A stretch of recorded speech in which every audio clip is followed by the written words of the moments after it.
I believe that we can win an overwhelming victory in a very short period of time.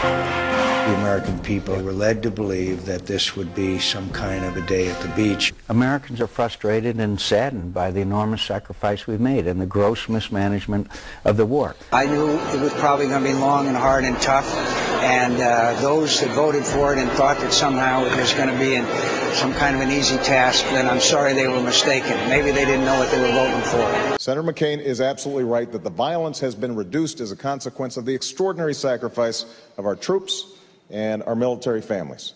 They have done a brilliant job, and General Petraeus has done a brilliant job. But understand, that was a tactic designed to contain the damage of the previous 4 years of mismanagement of this war. Those of you on Main Street, I think, have been struggling for a while. This is a final verdict on 8 years of failed economic policies promoted by George Bush, supported by Senator McCain.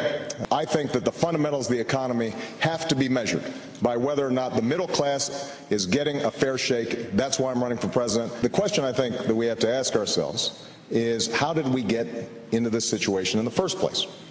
How is it that we shredded so many regulations? We did not set up a 21st century regulatory framework to deal with these problems, and that in part has to do with an economic philosophy that says that regulation is always bad.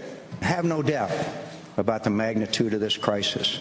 And we're not talking about failure of institutions on Wall Street.